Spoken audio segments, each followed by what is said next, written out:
Oh, I accidentally went live. I should say the warning. Warning. This is for informational and educational purposes only. Don't listen to anything we say. We're stupid bodybuilders. This is not medical advice. This is not medical advice. Nope. This is satire. Right. Oh man, I started back to jujitsu this week. I haven't been in like 5 years. Oh, that's awesome. I feel like I was in a car accident. About right. Yeah. I don't know how well jujitsu mixes with bodybuilding.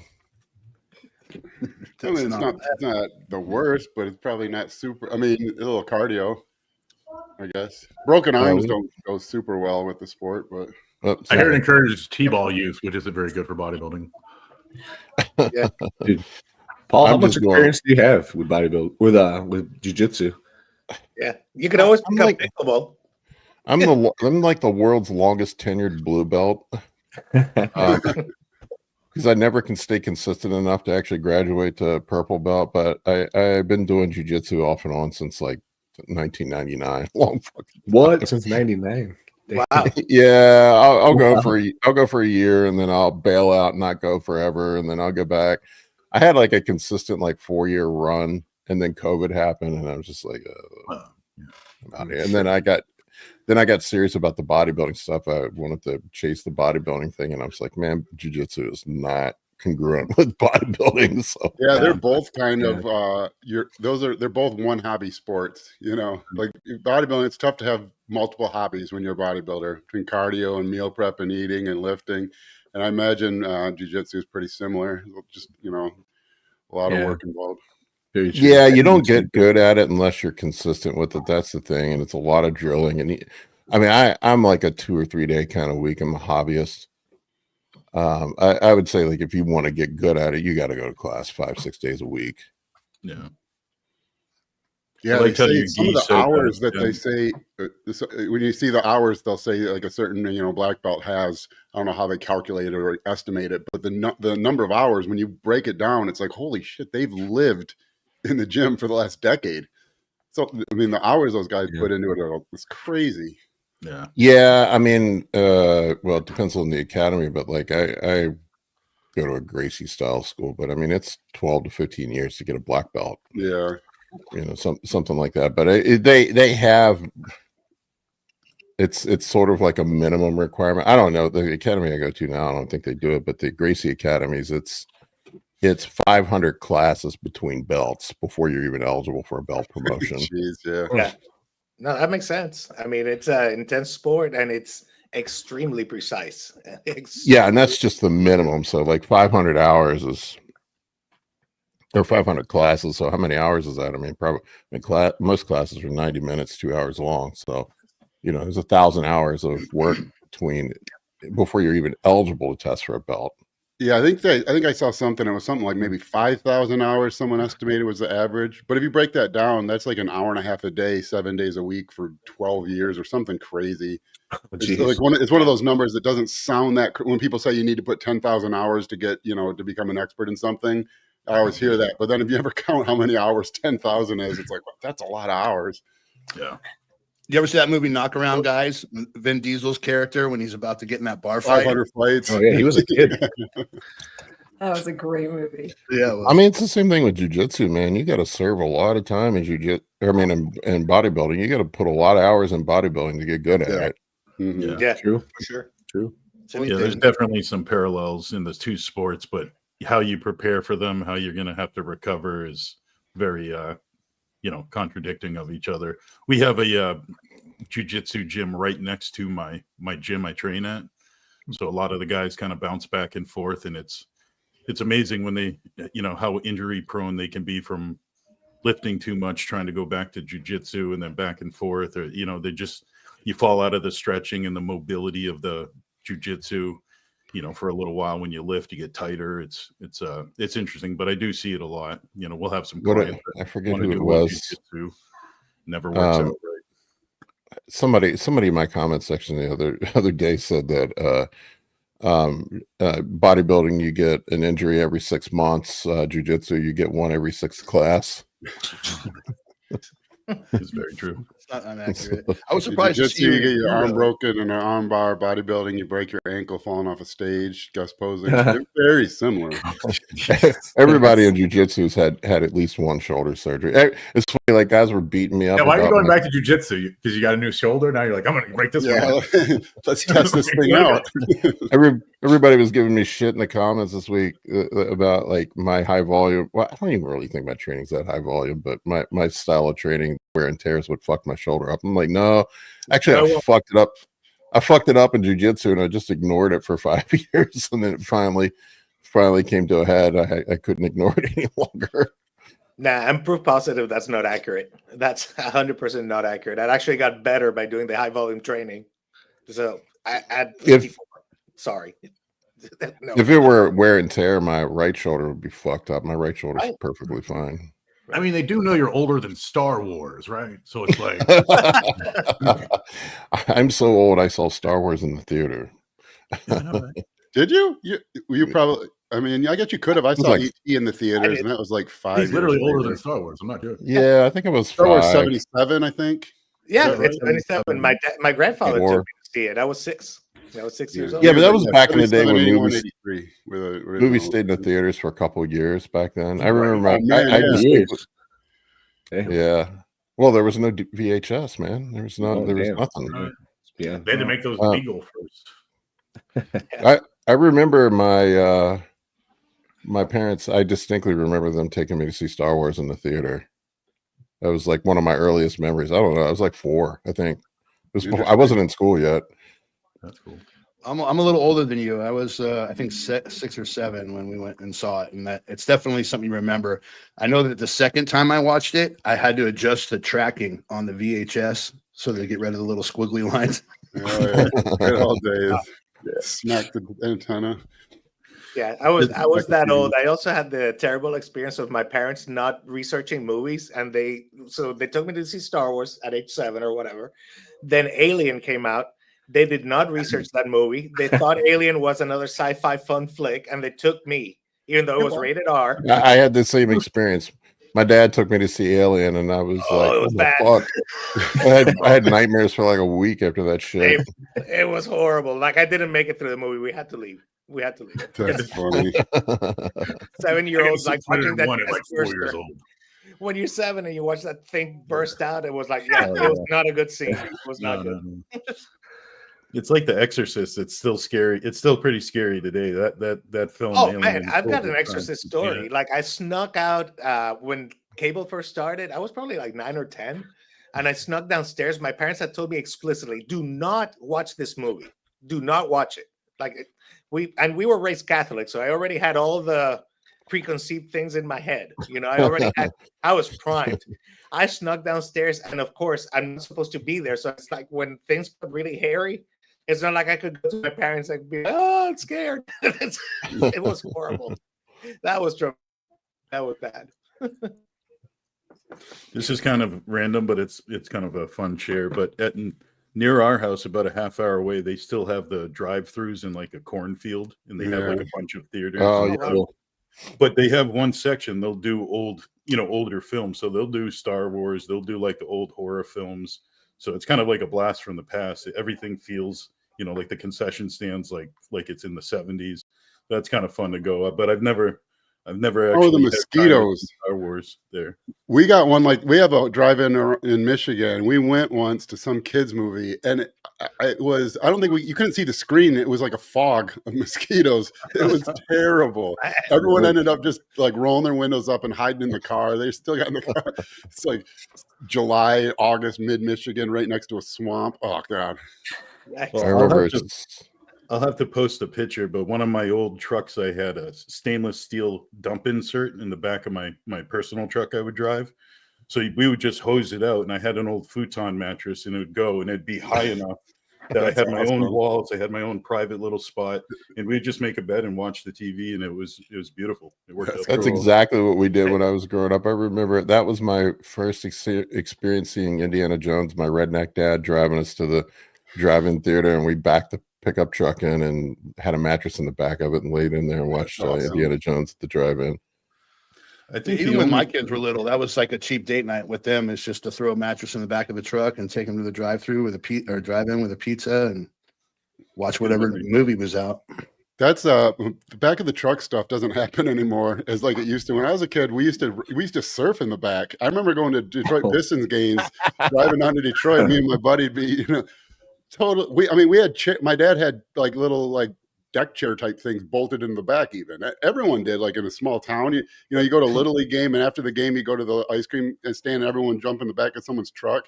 But you never see that anymore, ever. Oh, yeah. Fun fact: Oregon is still legal to ride in the back of a truck without any. Where? In Oregon, it's still legal to ride in the back of a truck. Good old days. I think about the shit I did when I was a kid. It's like, how the fuck am I alive, man? Oh, like man. riding in the back of the pickup truck. I was riding a 250cc 2-stroke dirt bike when I was 12 years old. You can tolerate some pain as a kid. No helmet. The pain tolerance you have as a kid when you're afraid you're going to get in trouble is like shockingly high. Oh, I remember my buddy had a out. little 4-wheeler that we were driving around the neighborhood before school, before the bus came, and something was on the side or something. So he tilted his head like that, and we drifted to the side, probably going, not flying, but at least 20, 25 miles an hour into a mailbox. Head level for both of us. Ripped his helmet off, sliced his neck all the way up to the front. Knocked me back off. I'm laying on the ground. Luckily, I got hit by his soft body. He got hit by me and the mailbox. Ripped his neck all off. Made up some excuse. He goes to school with a bleeding neck, and it's like, as a kid, your fear of getting in trouble is so much worse than the pain. You can tolerate anything.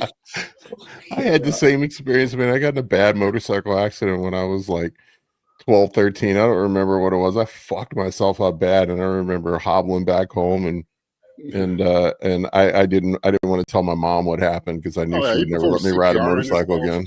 It's like, oh, me and my friends were playing backyard football. And then she was like, never. Then she was like, you're not playing football again.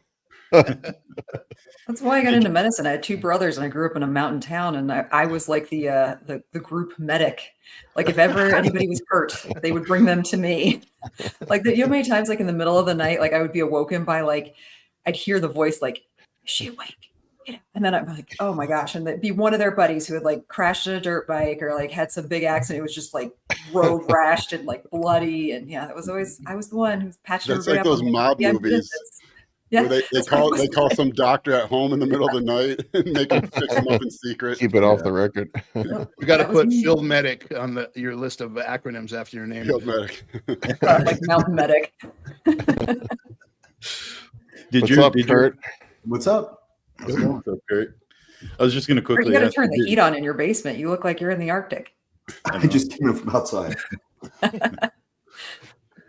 I was going to ask, did your parents ever make you, I swear it's like a thing my dad must have done with his parents, but did they ever make you write what you did wrong like 1,000 times? Like, I will not play with matches. No, I had to write. I used to have to write notes and give them to neighbors, and like if I did something, threw a snowball at someone, and have to like go and give it to the parents, my apology note. Oh God, that's the only reason I was a good kid. That was the worst thing in the world. Yeah.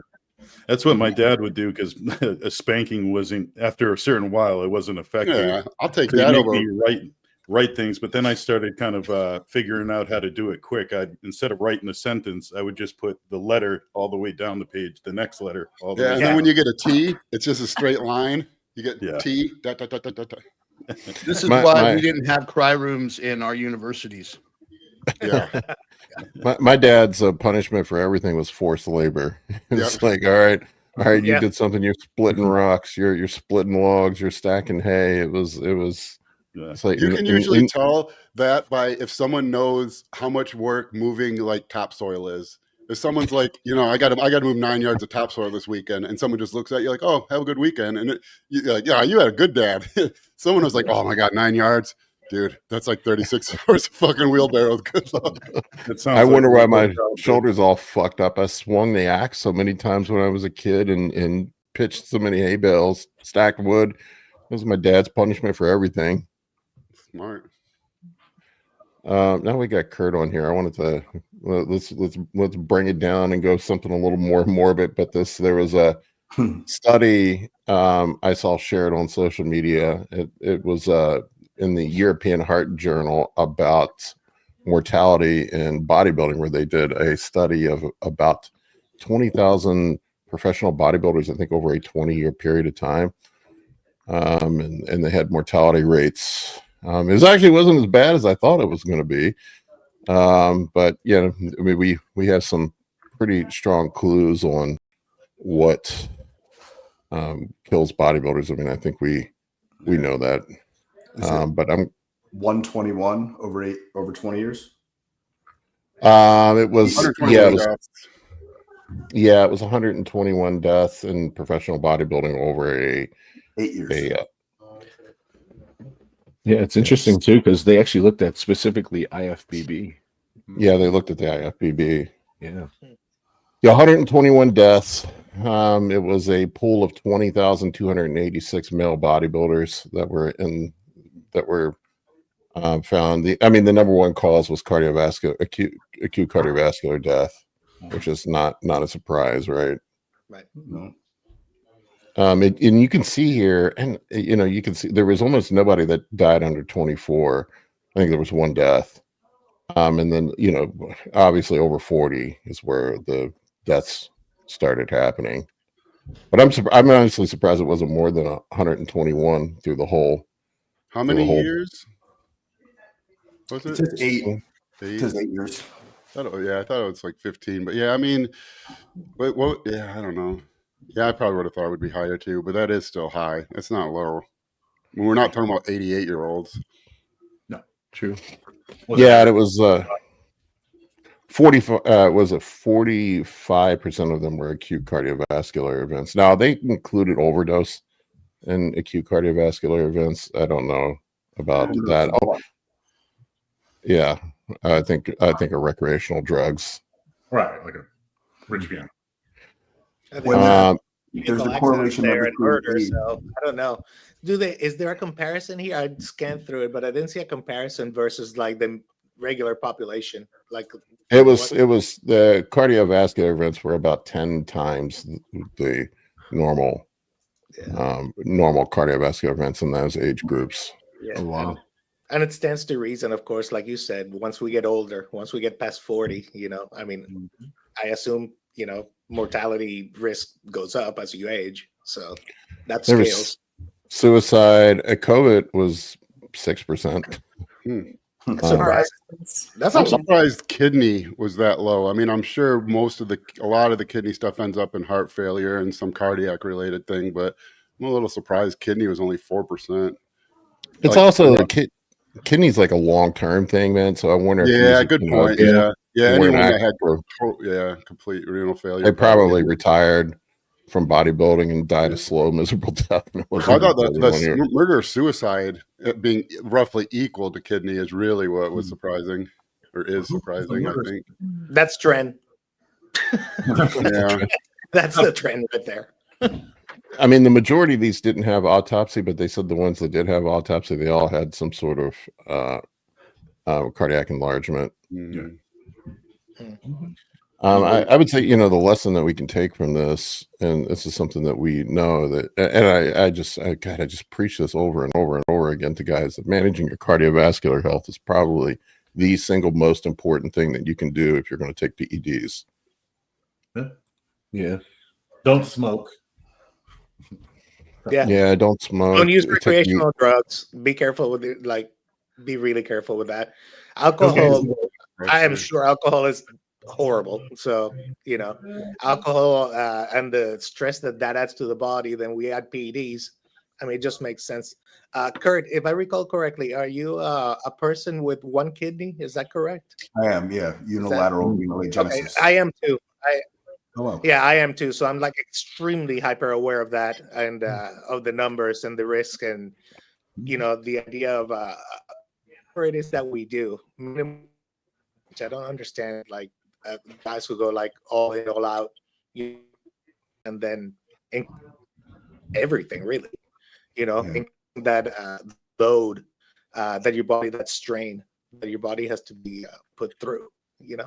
What was interesting is the men's open bodybuilding had 5 times the amount of cardiovascular events as classic. Yep. And we all know the classic guys use just as much gear. It's probably a function of weight, right? The bigger you are, Weight, yeah. And age, also, yeah, that's a correlation there too. So weight it is size a newer versus heart sport capacity. also. Sorry, Justin, what did you say? Well, it's a newer sport. I mean, I don't know. That's not like a direct, correlation, but it's with bodybuilding, you're going to have a lot of guys who've been, blasting gear specifically to be the largest bodybuilder possible for 25 years or more. 25 years ago, classic wasn't a thing. It's not that those guys weren't lifting or anything, but I would guess that probably played some level of role. Yeah, and I pulled the stats on it. Where was it? 22% of the deaths occurred within several months of competition. That was interesting. Yeah. So that just goes to show you the strain of contest prep. Is that what you're thinking? Yeah, it just shows you how hard contest prep is on your body. I mean, look, we anecdotally we've seen it. Like a lot of the guys that have dropped going into shows. A lot of females, it seems like, around shows the last 5 years. It seems like almost. It seems like maybe I just notice it more with the female name, but it seems like right after a show that's been really common with females the last couple of years. Well, it seems like diuretic use and electrolyte imbalances with females. Yeah, and the problem with that is, because what you over diurese a 260-pound Mr. Olympia competitor, he looks like absolute shit. So like it ruins everything. You're less likely to do that. With the smaller females, they have less muscle mass, less fullness to worry about, and so as a coach, it's a lot easier to just throw diuretics at the problem and know they're going to be dry, and there's less risk of them looking worse because of it. And I think you get that a lot. I mean, I definitely, from the numbers I see from new clients, it seems like coaches are pushing diuretics harder with the female bodybuilders, or female in all divisions, than with the men. Well, I mean, I think that's a lot of that is that the standard for women has become so much more intense than it used to be. I mean, if you look at, the first Miss Olympia versus a bikini competitor at the Olympia level now, the conditioning of the bikini competitor nowadays is leaner. The muscle mass may be different, but the actual level of conditioning is leaner. So that push, it's like, I think it's just a little bit more. And they're getting, I mean, obviously both parties are manipulating hormones, but a hormonally normalized male in the wild is going to be something like 8 to 12% body fat, or a normal woman is going to be almost twice that, so they're going twice as deep past, a healthy body fat range to get to that level also. I think it's fair to say on average, a lot of these female preps are usually a little bit longer in duration too. So they get a longer exposure over time. Yeah. Less metabolism, less wiggle room. A guy I can put, with Paul's metabolism, once we get him eating and we have him at 5,500 calories or something, I can drop him to 4,500 calories. He's a 1,000 calorie deficit and still eating 4,500 calories. Amy, what would you have to eat, not counting cardio or training, from just your BMR? What would you have to eat to be in a 1,000 calorie deficit? Not 4,500 calories, I'm guessing. No. No, and I think the new system too is going to potentially change that as well for women, because it may keep women competing more often during the season to try and get either those 2 wins or stack up enough points. So we could see this being pushed even further, so utilizing drugs for longer during preps to continue to maintain a level of leanness that, as you said, Justin, is so much more extreme for a woman potentially than it is for a man, for even longer over the course of a year, just to get those points that they need. Yeah, that's an excellent point. I didn't even think of that. Yeah, that exposure, right? Like constant strain on the body, when you're that low. I've only done this one time, and I can tell you, like, the feeling by the end of prep versus when you start coming out of it is astoundingly different. And it's not just it's not just the diuretics either, because you have the diuretics cause things like elevated blood sugar for a period of time due to the dehydration after the show, at a time when you're eating the most, so it's, it extends. It's not like the show's over, good, I made it, I survived. Now I got 4 weeks where I'm probably technically a diabetic. I'm dealing with all these water overload issues that now my circulatory system has to deal with. And, You know what? I found something interesting this year. I mean, speaking specifically about women and longer term drug use you don't see it as much at the pro and the national level, but I'm starting to see it more at the local level, that there are a lot more viralization and a lot more obvious drug use in these entry level competitions. Like I feel like I see it far more like at the show I just did last week. I mean, there were some bikini competitors who were very viralized at a local show. Like, what are you doing here? You know, you don't even have, like, they don't even have a pro card yet. So it's like they've got so much accumulated time of use by the point that they even make it to a national show. I mean, that just, again, like that duration of use is just going to compound and compound and compound. And then to like what end? And the internet helps a lot where, you know, now they can find credible people to listen to and work with, but it's much more likely that they're working with someone from their local gym who should not be handling male hormone use by females in any scenario, but certainly not here, you know, so it's like, it just gets compounded. I also have to wonder if that 5 milligram Anavar that you take is really 5 milligrams or if it's even Anavar. Yeah. Well, right now, I mean, if you're taking Primo, is it even, I mean, is it anything at all? Like, I True. don't know. I'm surprised that women are trusting any. What if instead of Primo, you're taking Test as a I woman? mean, well, that happens. Yeah, And That then certainly happens. you're done. You know. And the other thing is it as the sport grows and more competitors come online, it becomes more competitive. Is the ante being upped? You know, year after year, season after season. You know, people become more competitive, and then they start thinking, well, I need that edge, right? So I need to push further. You know, push harder. I could see that mental Well, it setup. just shows, like it to me, I look at it as, you know, what this shows me, especially as a woman, is that the genetically elite, like those women who are at that Olympia level, yeah, they can use less and handle it better. Whereas the people, like I saw at this local level show, who were clearly pushing a lot of substances, they don't have that. Like you're never going to have that genetic gift. And that's pushing it. That's a very hard thing about this sport, because we feel like we don't, but we feel like we get to bypass a lot of the genetics because PEDs. So we feel like it's different than other sports. Yeah, I love basketball, but I was never going to make the NBA because I'm not 6'8". But in this sport, I have this hack, and that's how people view it. But the truth is, you know, and I would never, this isn't like a 100%, and so I would never tell someone not to chase their dreams. But typically, if you want to be a competitive IFBB pro, meaning you step on stage, maybe even look to win a small level pro show. I'm not talking the big guys, the big, like, you know, top 5 of Mr. Olympia, it's a whole different world. But this level where if you need to do that to win a state show, it's not happening. I mean, it's really, the guys, even at the low level, the guys placing top 3 at the California, that they most likely walked through their state show on their way to the national, a national show pro qualifier on baby doses without knowing anything. The genetic aspect is just, it's not different. You know, you go to a big time travel baseball team, you know, 15U, 16U, something like that. You see the difference. Those guys are throwing 96 miles an hour, hitting 450, foot balls. It's no different. Those guys in our sport would also be taking PEDs. You don't get, and so I wouldn't tell anyone not to chase their dreams, but if you're using 3 grams of stuff and hoping to qualify for a pro qualifier, like I said, I won't tell you not to chase your dreams, but, take some time to assess where you're at with things and what your potential is. Mm-hmm. That's true. Having a realistic assessment of what you can and can't do.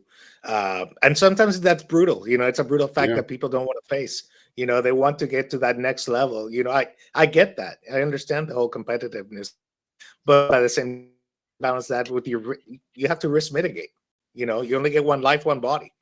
You got to take care of it. Yeah, that goes back to the whole thing with this study that we saw. And I wanted to ask you, Kurt, we know it's pretty well established that cardiovascular risk is the biggest thing. I mean, what is some of the stupid shit that you see guys do that increase cardiovascular risk? Stimulants with highly androgenic compounds. So using Clen and Tren together, Halo, Clen, right, is going to put stress on there. Blood volume too high constantly, right? Red blood cell count on its own isn't necessarily a risk, but if it's super high all the time, it's going to put stress on the heart. Getting too big, vasoconstriction and a rapid heart rate on top of it, Yeah, and then just getting just generally too big in the off season, right? Not doing cardio, Just generally not taking care of yourself. I mean, I see horrible blood work sometimes in tiny guys too. It's probably more of a function of like just not taking care of yourself, and you see some, Paul and I talked to a lot of the same open pros, and I see great blood work in most of those guys. Again, that's probably genetic though, right? I see the worst side effects in the guys with the least ability to go far in bodybuilding, and the guys that have like Amy was saying, the people with the best genetics seem to also not get those side effects.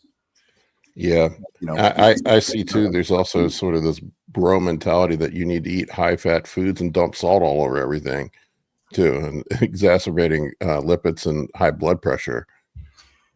Yeah. What's the deal with I was going to ask, what's the deal with that? It seems logical that the morning fasted cardio piece is something, it's a very easy practice that I don't understand why somebody would not want to do that, especially when you get bigger. The bigger you get. I feel assaulted right now. Sorry. I just want to back like up. My wife will tell you, I'm religious about it. I will wake up in the morning and just do it just to get it done, just because I want to live. I'm on anyway. 400. From a metabolic point of view, though, and from a fat loss point of view, doing it fasted is not necessarily better than just doing cardio. Like I get it, and I do fasted cardio. Well, the only time I do it, the substrate used doesn't necessarily dictate the substrate lost, right? But if you do fasted cardio with a blood sugar of 70, you have about 5 grams of sugar in your body. If you do cardio after eating with a blood sugar of 100, you have 6. That's 4 calories. I'm kidding. No, my point is, like, if you're looking from a pure health point of view, does it make a difference if you're fasted or not? It doesn't make a difference, period. Yeah.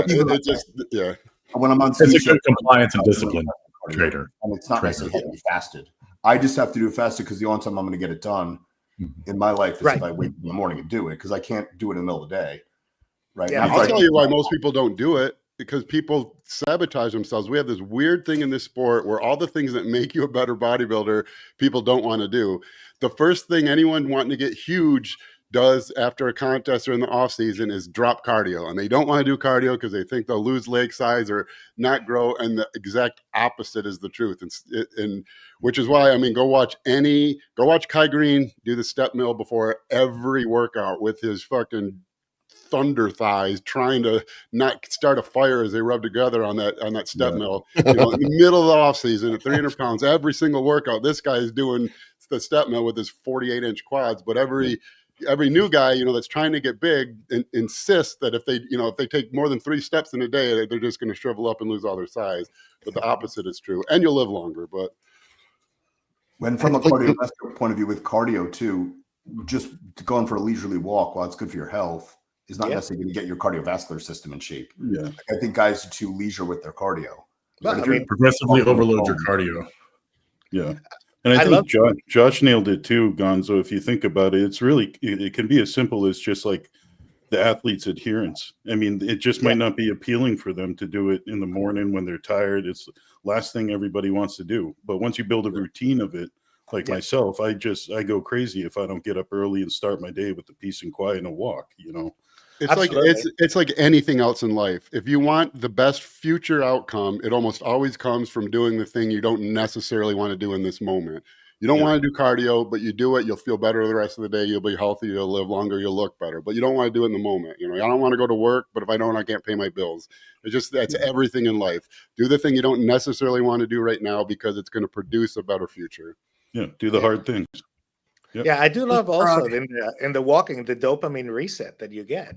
There's that too. Like if you do the walk in silence and being in the moment, that dopamine reset in your brain, that's powerful stuff. Like I never realized it until I started doing it. That will change your mood and enhance your mood, and then you're more likely to make the right choices that then follow right. One thing, it's like a chain of events, and then you can improve your health outcomes. I'm not sure if this is a Kurt or a Justin question, but there's an increase in insulin sensitivity from fasted cardio. How does that work? What's the mechanism behind that? Well, I think you get it from all cardio. I think there's some acute blood sugar correlation to what level of sensitivity, but you're going to get it from all cardio. For me personally, I like fasted cardio. The truth is that there's most people have six liters of blood. So if you have 100 nanograms per milliliter blood sugar, you have 6 grams of sugar in your entire body. That's all. That's not very much. So you go, by the time you're hypo, you're at like 4.5 or 5 grams of sugar. So you only have about a 1 gram of sugar in your entire body, blood change. So like that aspect is really non-existent. But if you do cardio first thing in the morning, it delays that first meal longer. It kind of kickstarts the day, I think NEAT ends up being higher for people who do cardio in the morning. They just seem to be more active earlier in the day. Then also when you're dieting, the worst part for hunger is always later in the day. So I like the idea, if I can push that first meal, maybe an hour or whatever later into the day, that's another added benefit that I think is, for me personally, is probably the main benefit of morning cardio. Yeah, good point. I don't know. My starter pack for guys that like, I have all my guys keep eyes on some basic health markers when I'm working with them, and to try to keep them safe from the cardiovascular risk. Like I just keep your lipids in check, keep your blood pressure in check, keep your blood sugar under control, and like some easy steps to mitigate that. Like the cardio you guys mentioned, you don't need to eat ribeyes with sea salt all over them all day long.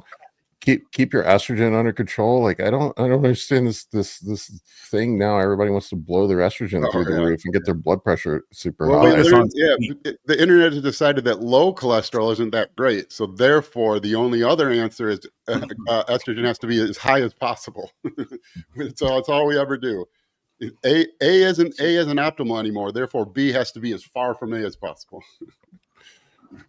Well, the sodium thing too is a weird one to me. Like, there's an appropriate amount of sodium, and the more you're sweating, you're going to need more. You're sitting around, you're not doing anything, you need less. And if you're some people, like for me, there is definitely a direct correlation with me, like with sodium intake and my blood pressure. I can see it. Mm-hmm.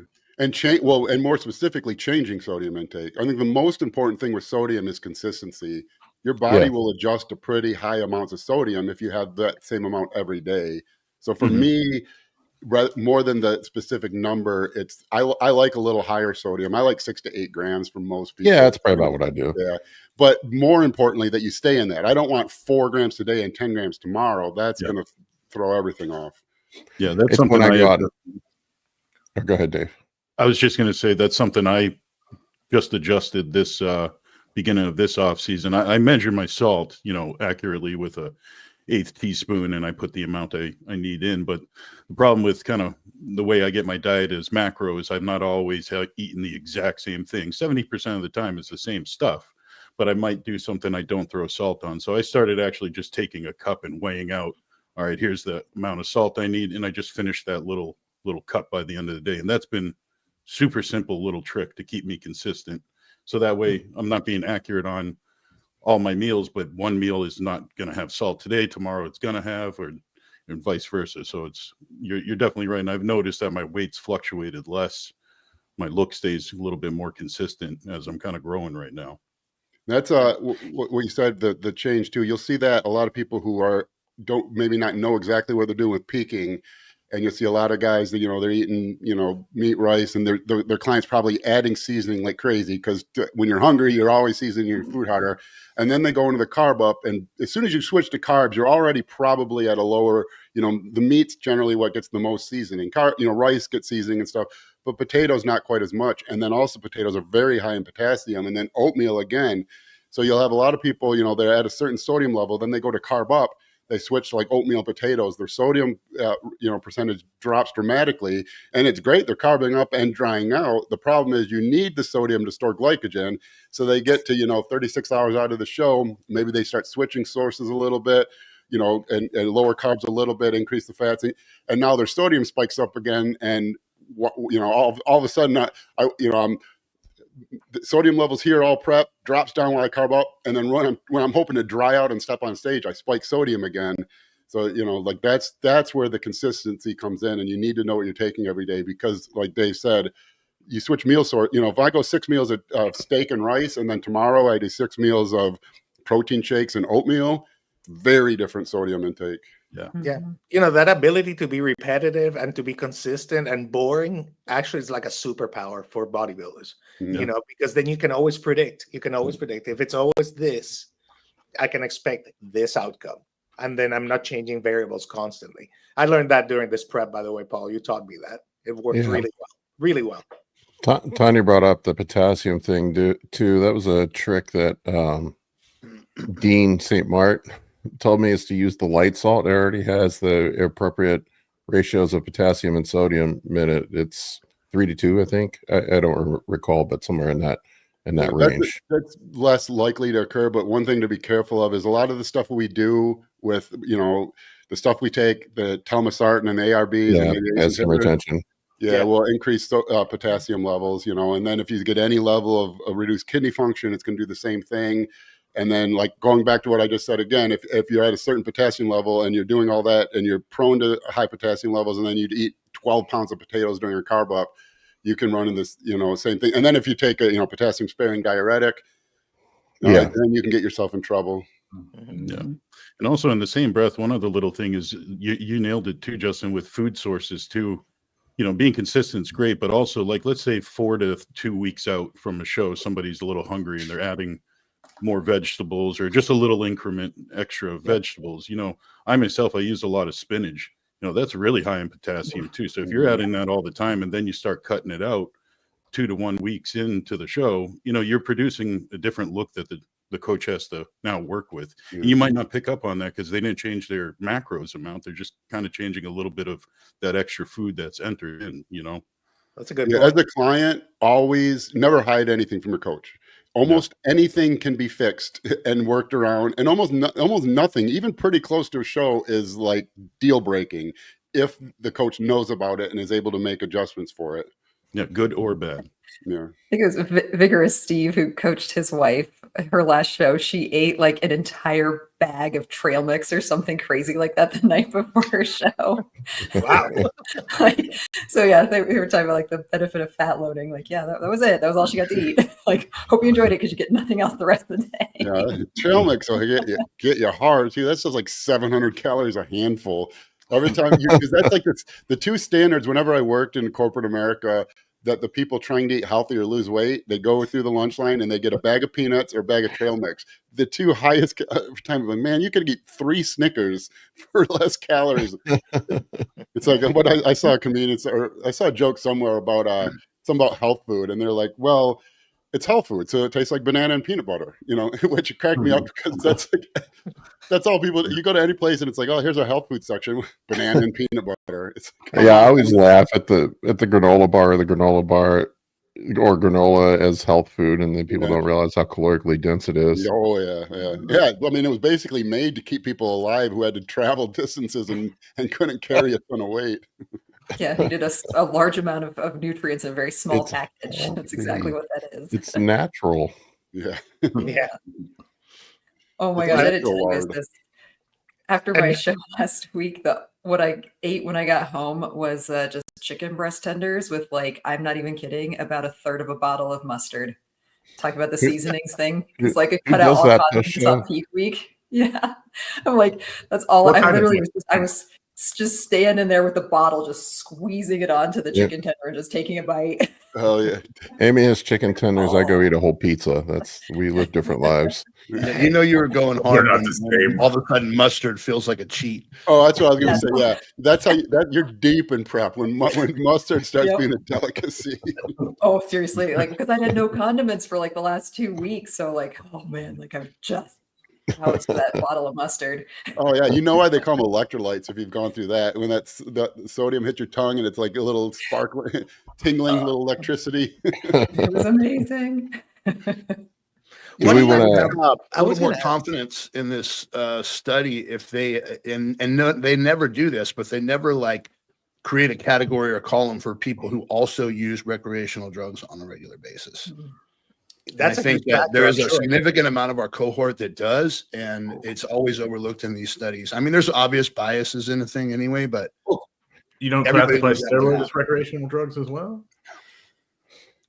Well, I don't take them for fun. I mean, a lot of them are fun. Like my thought is kind of like what I think it was Kurt who mentioned it, like, stimulants, so the people take like recreational stimulants, like, I don't know, speed, cocaine, meth, whatever it is, on top of clen, on top of tren, on top of you know, I mean, your heart's gonna explode at some point, right?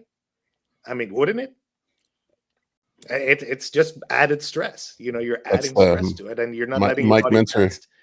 the Mike Mincer pre-workout, meth, deca, and espresso. Yes, there you go. I mean, Metrics. You got to have the metrics drink too. the Heartbuster Express. Hey, I was Mr. wasn't on a heart safe protocol. No. He was on the list. Speaking one, kind of sidebar, we were talking about the condiments and prep and all that. What do you guys think of all of these modern, like zero calorie sauces like Mrs. Taste and stuff like that? What are your thoughts on that? Because I have not done a dive into that.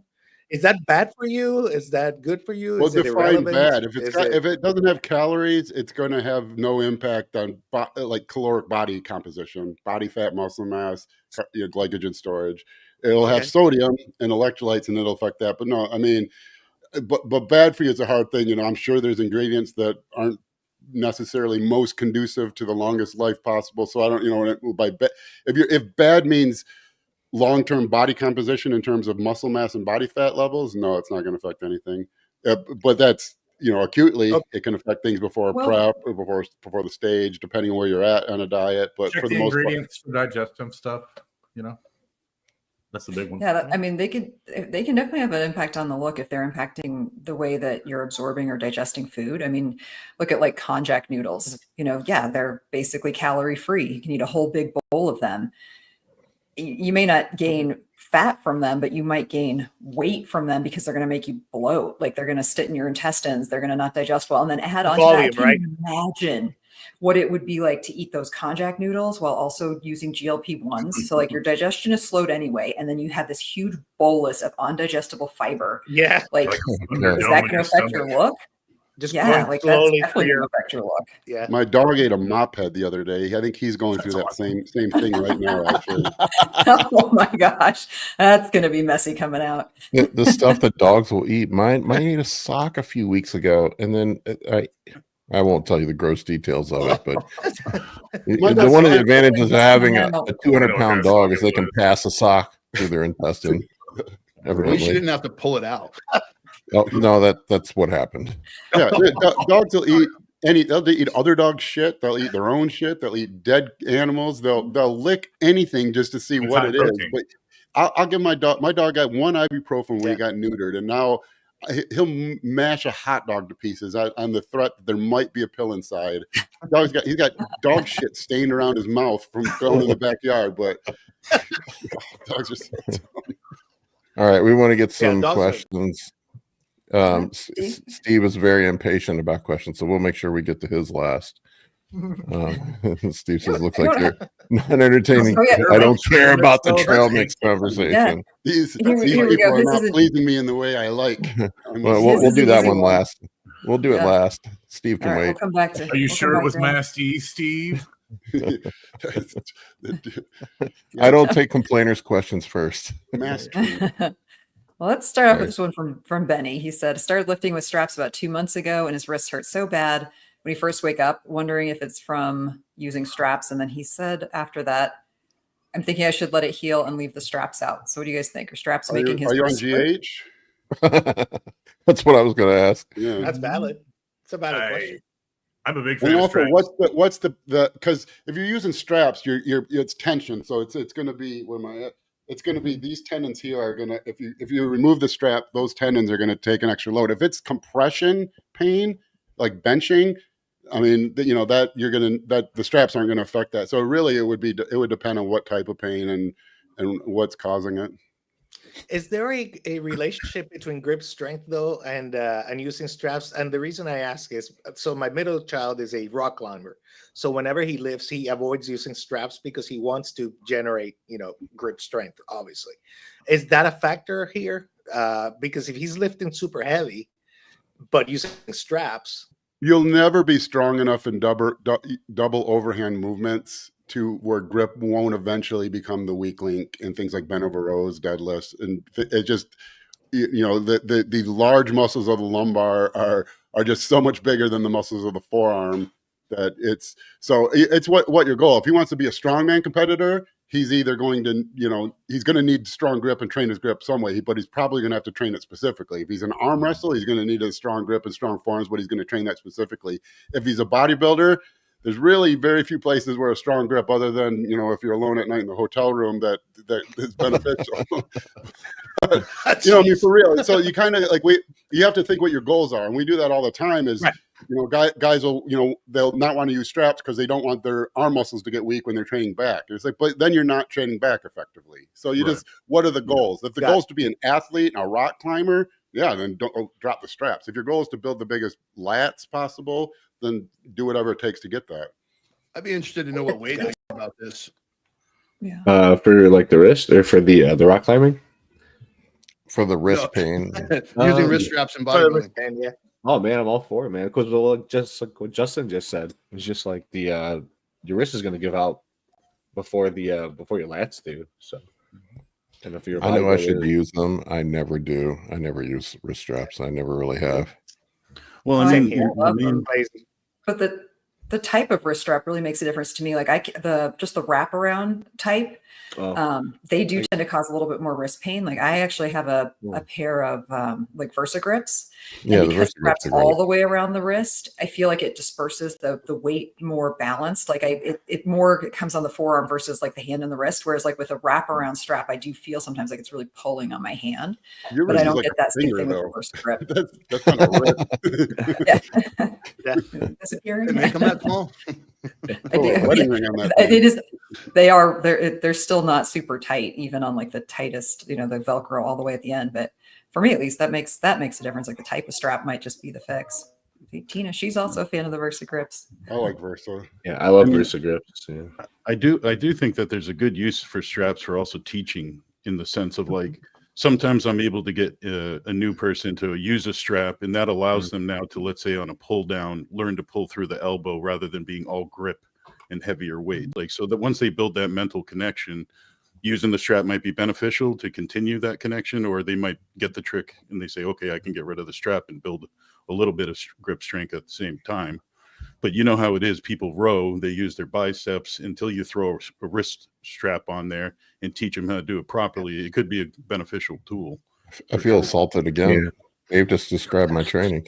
Well, the reason why I brought it up to Wade, being a PT, is, does it open us up for repetitive injury? Really is the question.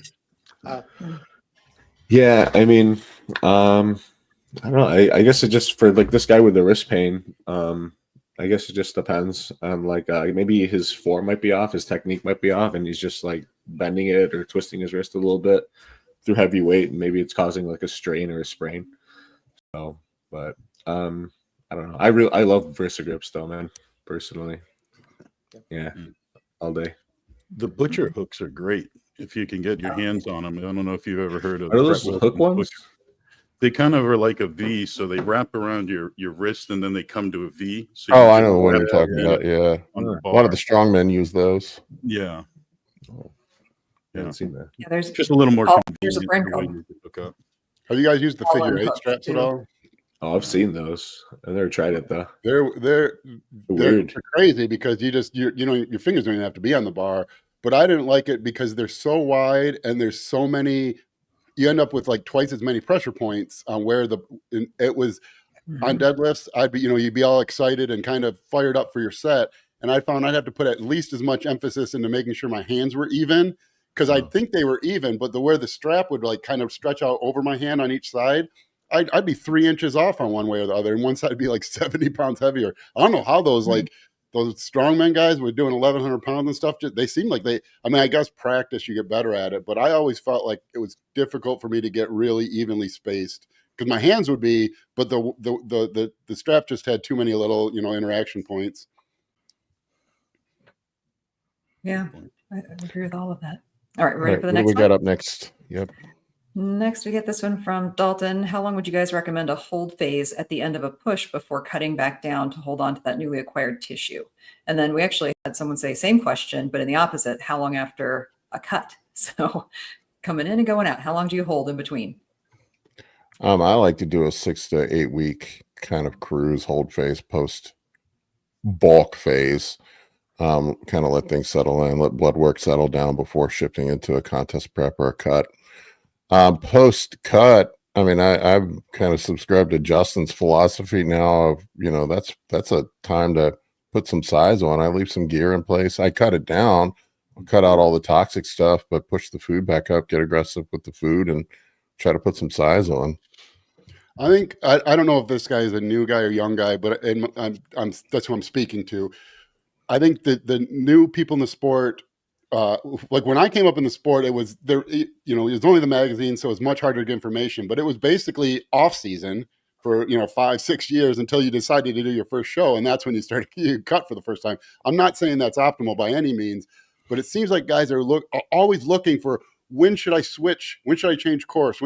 And things take a long time to make progress in the sport. Adding muscle is a very slow process. Even burning fat at its fastest, you're looking at maybe 2 pounds a week consistently. So you should always be extending the timeline you do things. Really, when I see guys who talking like their third cut, and you ask them how long they've been training, and it's like 18 months, and it's like, how have you even made progress? You can't. There's no time.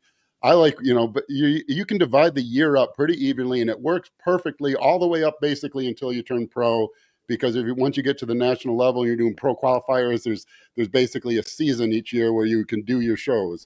You do one long off season for like 16 to 20 weeks, then you cruise for 4 to 8 weeks, then you do a diet or a cut or a prep 12 to 16 weeks, then like a 4 to 6 week rebound post show period, another 4 to 8 week cruise, and repeat. And that basically gives you one off-season push each year, one diet to restore insulin sensitivity, get body fat down, and 2 cruises a year. And from everything I can find, that seems to put you about the maximum amount of time spent growing, the maximum amount of time spent getting healthy without negatively affecting your rate of growth. And then every year you diet down to a low body fat and reset everything.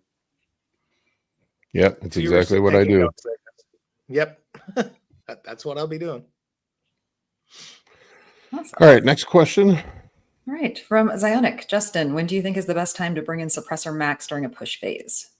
Right at the start. I mean, it improves insulin sensitivity. So it's not insulin. You take insulin and 30 minutes later it's doing something. This is improving the tissue's ability to accept the insulin. So you want it all the time, and most specifically right at the start.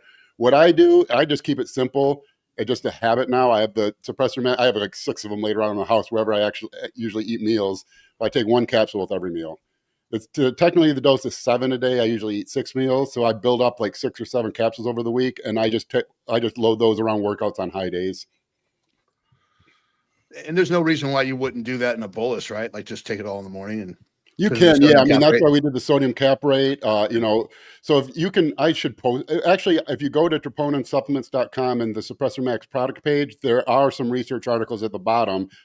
I tried to post research articles as much as I could with our stuff that shows with berberine with sodium cap rate. If you go hour 4, our blood berberine levels are higher than berberine is alone at hour 2. So twice as long for the action, it's still acting stronger than it was half as long with the berberine. So it really is the only like true once a day berberine product, Suppressor Max.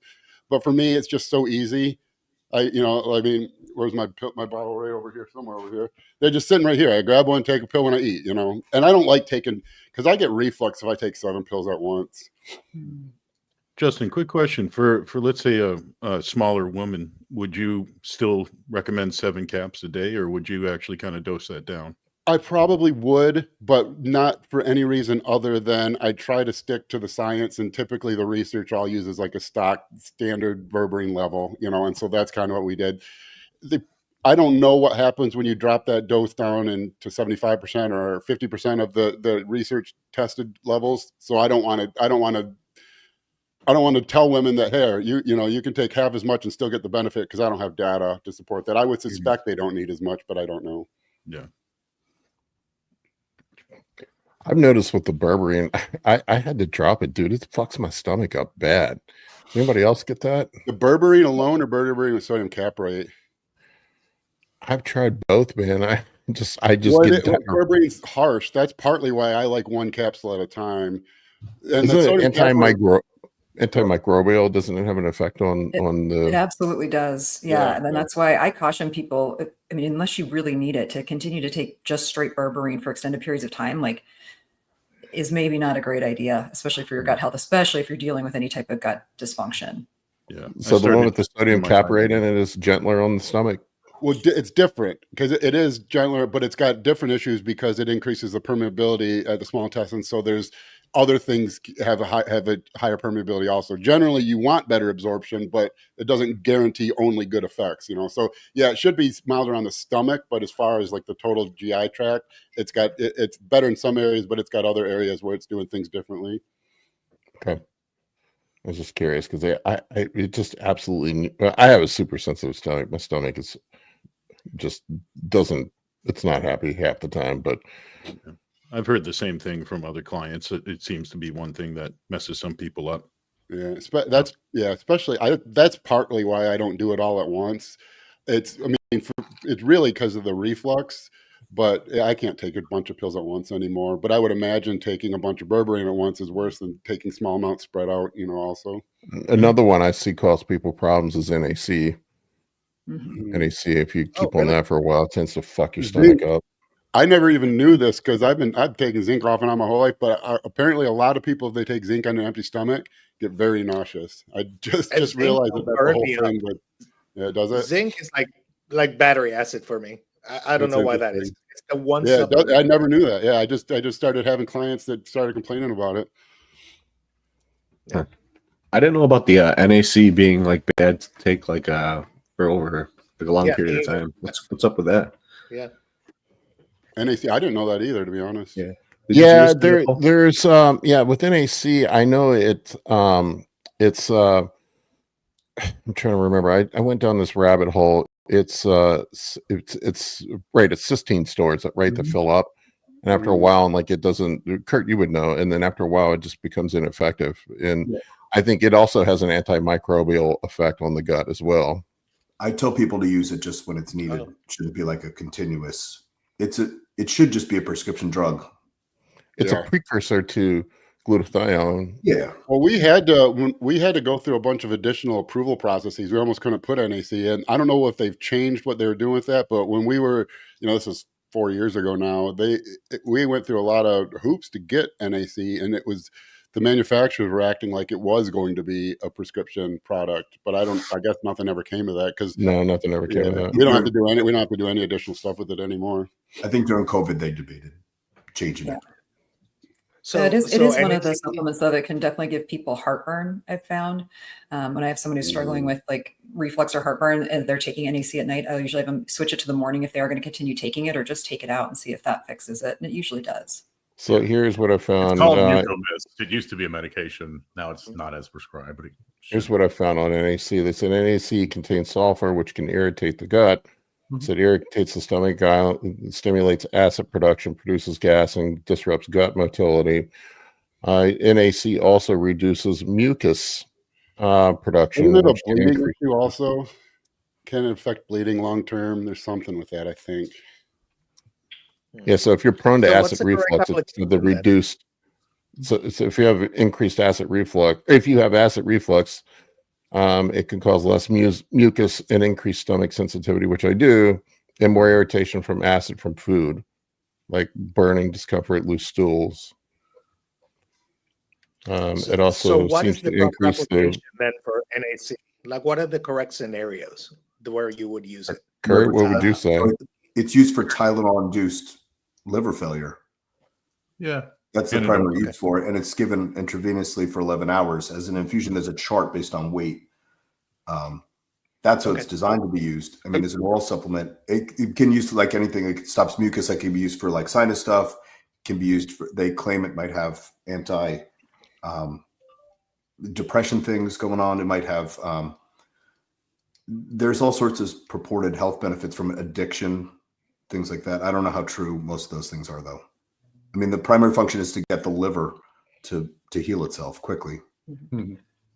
I mean, really, in those cases, too, I mean, I think depending on the person, you could use some injectable glutathione and get there a lot quicker. Better. Yeah, for somebody in the ER, it's always NAC. I've never seen glutathione used in the ER. Yeah. And that's exactly, and that's what I mean. Like, so rather than, trying to do like tons of NAC, like why not just do some injectable glutathione for a short duration, really try and fix things more acutely and, You can not get kind of take NAC that. at Walmart. You can. Yeah. And componentsupplements.com. You have your suppressor product, or not suppressor, but the QRF. I tell people to get all the time because it already has milk thistle in it. Those are the combo that guys run post show when their livers are muked. I like to do that same. And that's another thing I said with the year-long thing. The only time, in my opinion, the only time oral should be included would be in the cut. And then we use, we'll use our QRF after in the rebound to help get the liver back to full function. We can't have a little A-bombs at the end of an off season for fun. I mean, you can. I don't do what feels good. That's my motto. I don't know. I've had a lot of success with just the injectable glutathione for a lot of different reasons. I think my labs have gotten better as far as my ALT and AST. I also feel like I have significant improvements in my immune system, my ability to fight off colds. If I get a cold that doesn't last for very long, and a lot of times they just miss me altogether when everybody else around me is getting sick. So I don't know. I'm an advocate for glutathione. I talk about it all the time. And I know that, a lot of these health clinics and stuff, when they are functional health clinics, they'll do like an IV drip of the glutathione and just do like a monthly treatment or something. I don't know about the effectiveness of that, but injectable glutathione is not hard to come by. Yes. All right. Ready for some more questions? Sure. Okay. From Jonathan. Wants to know our thoughts on PED use in endurance sports. So durations of 90 seconds to 20 minutes where body weight isn't punished and strength is a benefit. Wait, strength and body weight and endurance? What endurance sport is being heavy and strong helpful? And that makes a very big difference in the answer, because Maybe CrossFit. Are we talking Crossfit or like rowing? Or are we talking ultra marathons? Because they're very, very, very different. Yeah. He's talking about 90 seconds to 20 minutes. So I'm assuming he's talking about some sort of sprinting It's a big activity. Is it strongman? 20 minutes. Yeah, that's a tough range, but really, even for 90 seconds, you have to try running a 400-meter dash after Anadrol. You got to be. You do have to be. There's more. They do. That sounds fun, actually. That excess water volume, it is a motherfucker when you're trying to do anything with any cardiovascular endurance. And so, the biggest mistake you can ever is adding androgens with a lot of water retention if you're trying to do anything endurance action. I mean, PEDs will help, but you're going purely for the strength component. The increased blood volume is just more issues your circulatory system has to deal with while you're trying to do this endurance. It's more compression around the joints. Go run sprints wearing knee sleeves and tell me how your calves feel. You're getting that to some extent anytime there's compression around the joints from water volume. So PEDs are really weird with endurance sports. Because what you'll find, like with MMA guys, they were using stuff. That's the whole TRT exemption stuff, but it was not bodybuilding stuff at all. It was low dose. It was getting their testosterone into kind of the high optimal normal range, keeping estrogen lower, but not low, so that their water retention tends to be low. EPO use, sometimes things like beta blocker use, depending on the situation and the beta blocker, because some of them would be really bad. But it's not like these guys aren't doing tren and D-ball for anything endurance related. So it's a question that needs a little more specifics, I think. From what I recall, the old MMA stack that guys used to run in MMA all the time was test and EQ. Yeah. What guys like to run for MMA, I guess, for the increased red blood cell, hemoglobin and hematocrit. That will affect performance. Something that's going to keep you dry, not a lot of water retention. GH, a little bit of GH for recovery. A good example of the wrong way of doing that, actually, it's old now, but it was big news for like a year when Brock Lesnar fought Shane Carwin, and all they did for like 6 months, I don't know if you follow MMA, all you could hear about was how big their hands were, their fists. It's so annoying. So for 6 months, they always talk about who had the bigger glove. But Shane Carwin, I think he got in the mindset he had to show Brock that he weighed right at the upper limit. So he weighed like 265, but you could tell they had been loading because he had edema in his ankles, lower legs. And he lost the fight. If you remember, it's an old fight, but he basically just like punched Lesnar in the face for the first round, and he was so exhausted and in adrenaline dump that he could barely come out for the second round. But it probably it was really, really closely correlated with that high water volume in his body. As soon as he came out with pitting edema, I knew what was going. It was either you got 3 minutes or that's it. I can tell you from firsthand experience. I remember this distinctly. I was playing rec-based basketball. I played a lot of rec basketball when I was younger. I did rec leads, and I remember running some D-ball, and I remember going out and playing a basketball game after running D-ball. I made it up and down the court like 3 times, and my calves were so fucking pumped. I couldn't. I had to take myself out of the game. I'm like, I can't run. I'm like a cripple. They were like, did you pull your calf? Are you okay? Did you pull your hamstring? What's going on? It was from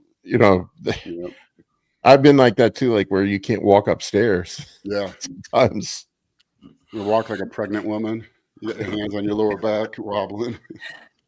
I might be wrong about this, but this is probably a question for Kurt. Wasn't primobolan originally developed for athletic performance? Isn't that one of the few human developed steroids there are? I don't believe so. I think it was for anemia. Yeah. What the real reason was why Squibb invented it, who knows, right? I mean, the official use was for anemia or muscle wasting, right? But it didn't really do a whole shitload.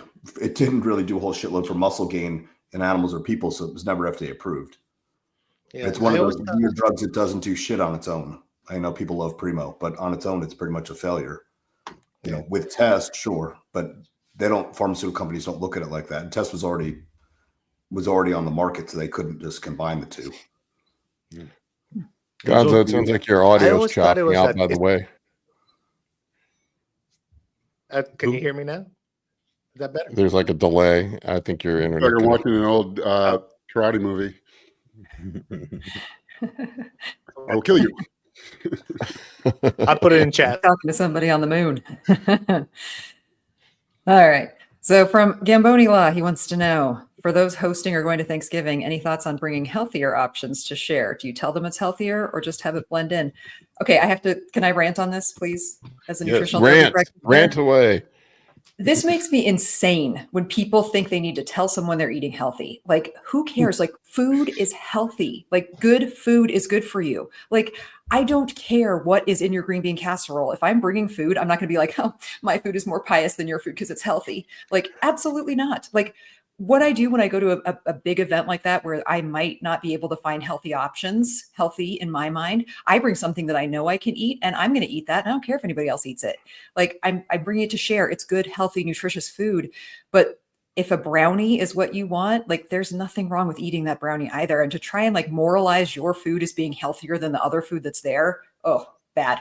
How will I know I'm better than all my family? If exactly. Do you do CrossFit? Are you vegan? Did you eat a stick of butter for breakfast, Justin? I put it in my coffee.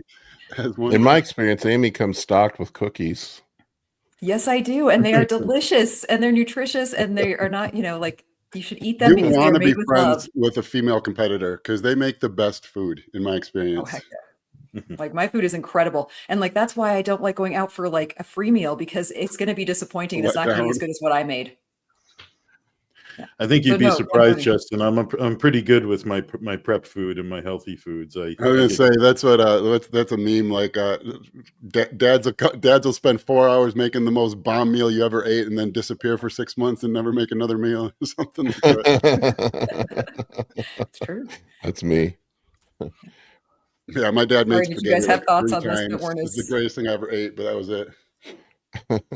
It's turkey and potatoes, man. I mean, how bad is Thanksgiving really? It's all the pie and cream sauce and stuff that if you just dodge that stuff, and you're going to do just fine on Thanksgiving. Yep. Well, I think if you're bringing like a healthy dessert, it might actually be fun to not tell them and watch people rave about it, and then you can tell them, hey, you won't believe how healthy this is, or share the recipe, and it might actually be a little bit more welcoming to them. Yeah. I usually just make a regular recipe, but tell people it's sugar-free and fat-free, and then eventually someone tries it, and they think I'm amazing. I'm like an amazing cook. Like, oh yeah, you're that guy. Calories, the whole thing. Great idea. Or they're just being polite. That's great. Yeah. Can't throw up in the bathroom. Yeah. I don't know. I just tell people just eat something. I mean, whatever. It's one day. It's one meal. At some point, you got to live eat. your life and spend time with your family. I mean, I at the wouldn't end say of it, we all have the same thought on our deathbed. You know, you're going to think, I wish I would have spent more time with my family. So this is Not I wish I didn't eat that sweet potato. yeah, exactly. Or that slice of pumpkin Thanksgiving pie with a giant 2025. I pile should of- not have had that.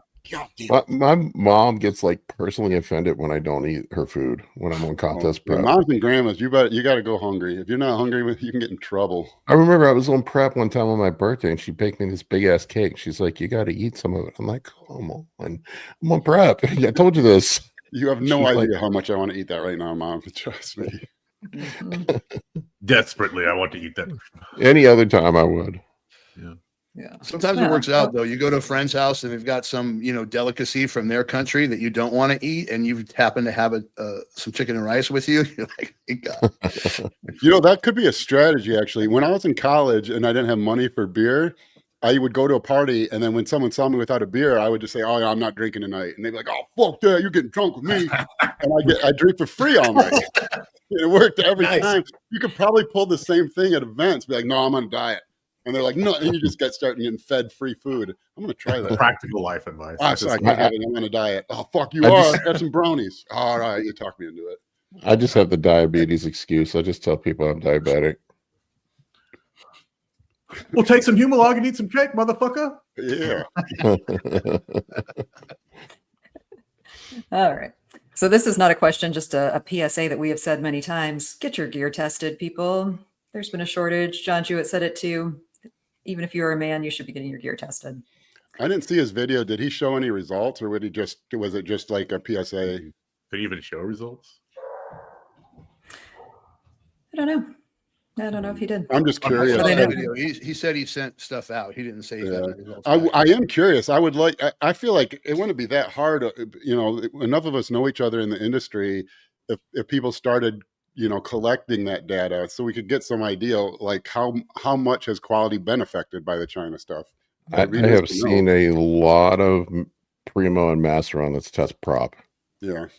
Mm-hmm. Well, out of nowhere, Primo seemed to become available again, which is usually, something doesn't seem right with that. I'm like, all right, I know your guy didn't have it and now he does, but nothing changed in China that he should have it. So we might want to be careful with that. Well, you go to the black or dark web site review sites, right? Does that make sense? Mm-hmm. Where they review all the different black market sources, and they won't let you post negative test results that speak against a vendor. I know because I'm dealing with this right now. It's like they're not I don't know how much they pay those guys to be on those forums, but they're not real interested in exposing anybody who might be distributing fake gear. I lost faith in those and all that with British Dragon. If anyone remembers British Dragon, I think I remember that whole fiasco. Yeah, and they were very obviously fake completely for a long period of time, and the boards covered for them and every board. Yeah, that was the early 2000s. I remember all that. Yeah. My next contest prep, I'm getting all my gear ahead of time and having everything tested and knowing it's legit. I'm not making that mistake again ever. I had quite a few people on prep this year that had fake master on. So I had one guy had Deca. Yeah, that sucks. Ooh, that's so. What's the swap out now that Mast and Primo are done? You just go to EQ and then. I mean, what else can you do? Yeah, AI, basically. Well, that was me. I don't mind you using my name. I wasn't even thinking about you, so maybe I had two then. Yeah. Are there any semi-reliable at-home tests, or is everything should be shipped to Janoshik or something? Those at-home tests, man, I can never fucking tell if it's brown or if it's red or if it's gray or it's purple. I know. Plus, they don't tell you the dosing like you could have. Yeah, it just tests for presence of a drug. It could be 20 milligrams of Primo, or it could be contaminated with something else, and it might actually be Primo. I've seen that too.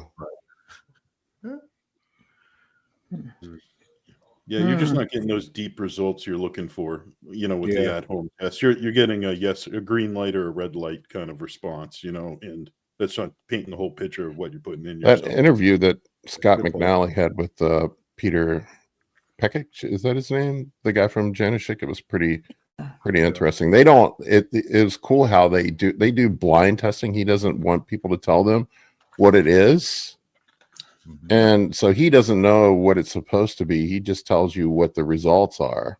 So they do blind testing to keep some integrity. That's smart. I like that. Yeah. So he said I will say, because he was asking if there was a lot of fake Primo this year, and he's like, what I can tell you is I've seen a lot of Mast prop. He goes, I don't know if it was supposed to be Primo or not. He also said that a lot of the UGL sent him raws, and he saw a lot of raws that were incorrect, that were test prop as well. Damn.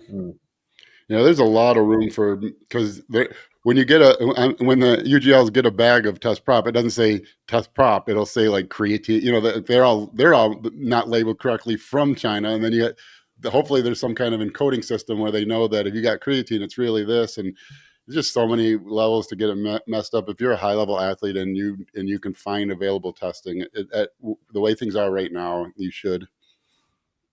I speculate that some of the guys that came in underweight at the Olympia this year, there were a few guys that were a lot smaller, that there may have been some interesting.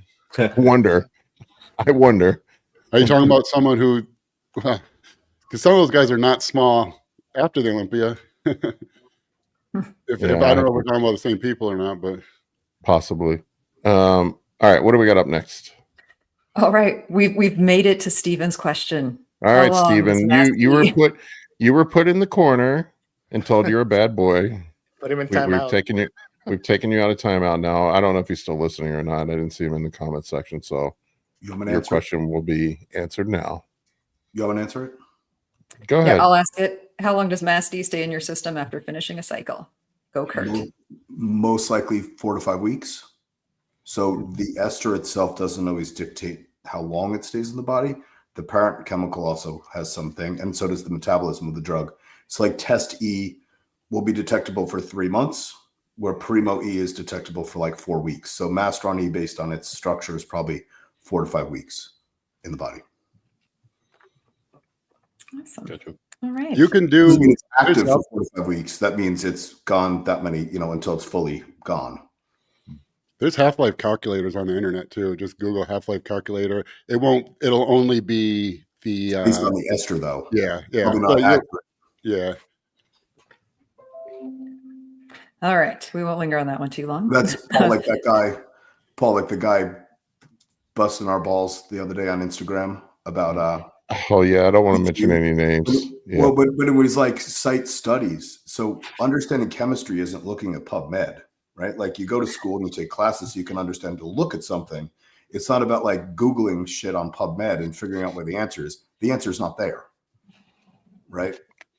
So yeah, it's sort of like probably shouldn't throw stones if you live in a glass house. Well, and then reading research studies is really kind of an art, and it's an easy art to be wrong on, because if you post something and quote a research study and even include the link to the study, 0.1% of people reading that comment are going to actually read that study. So you can get away, but I think I see a lot of people misinterpret, the minutia of studies, because they're written like the medical. It's like legalese, only medically, and it's worded weirdly. And you if you're not used to reading research, you look at it, you scroll down, look at a graph, and go to conclusions, and then go to Instagram, and you're probably going to say wrong things. Yeah, I don't know how you can even effectively read a study without having taken a college level statistics class. You couldn't. Yeah.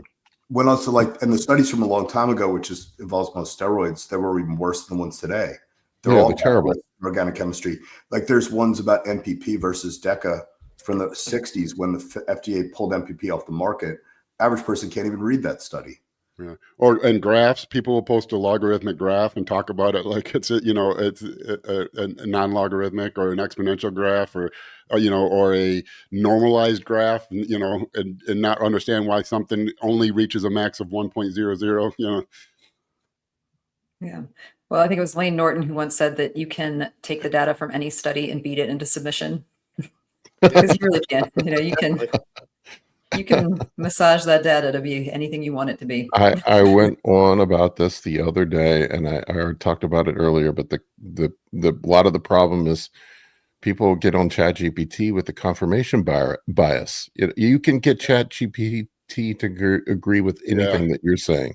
Isn't that a big problem with the LLMs right now? Is that people are really realizing that, and basically, well, there's a whole world of like AI psychosis of people who think, because the ChatGPT has just learned that what the person wants to hear. Basically, I listened to this podcast the other day about this dude who thought that he had solved a unifying theory of physics because of conversation with ChatGPT. I think that's what I'm talking about. I think I saw that too. I mean, he like basically like lost his job and thought he had come up with limitless energy and was just like completely in a complete AI induced psychosis because of it confirming his, telling him he was great and confirming his ideas and saying that you should keep exploring those. Yeah. Like most things, they're a lot more. ChatGPT is a lot more dangerous in the hands of the simple. Well, I mean, I think if you're prone to mental illness, and it's just like social media, like those of us that have some popularity on social media, I mean, we see it. Yeah. Firsthand. ChatGPT is basically like the most intelligent thing you'll ever meet who wants to tell you what you want to hear. Imagine Albert Einstein's your buddy, and all he wants to do is make and tell you what you want to hear. You're gonna this is hilarious. Yeah. Benny says ChatGPT agrees with me when I tell it it's wrong. Yes, you're correct. Good observation. I'm very sorry for getting that incorrect.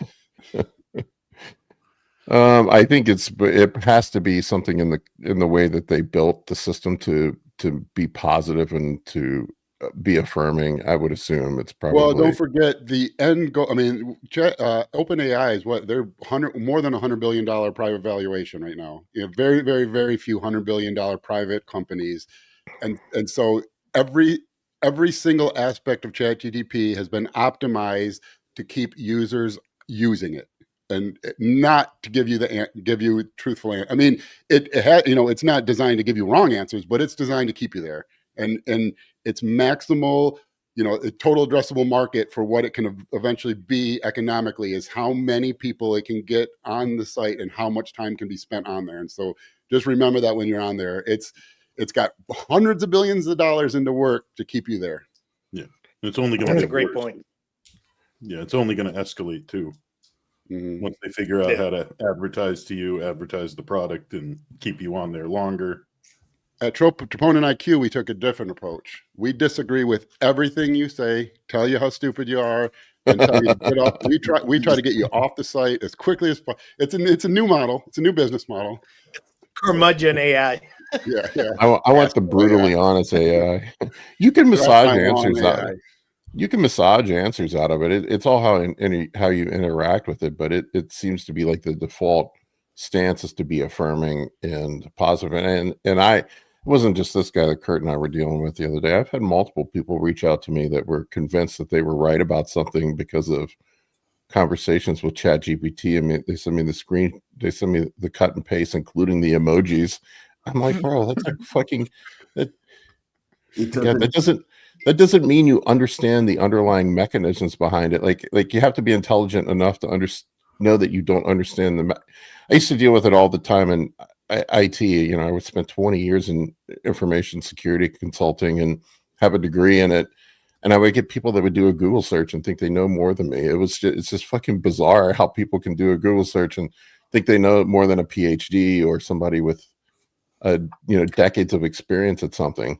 It's like Jujitsu takes 5,000 hours to get a black belt, but you can get your black belt in Google Fu in under an hour. Yeah. I've mentioned this before, but like in medicine, it's becoming, and I'm sure Josh is running into this too. I mean, it is mind boggling to me. Someone will say like, well, ChatGPT said this doesn't look good. I'm like, well, it looks totally normal. Yeah. And that is a bone sticking out of your arm. I don't care what ChatGPT says. It's wrong. Yeah. I'm getting the same thing on coaching end. I'll have, say I make an adjustment, but the client wants maybe possibly something different. They'll figure it out on ChatGPT, send it to me and think that's going to convince me to make a change. And then it's usually wrong. Like I've had them say, aren't I supposed to take X amount in milligram or whatever?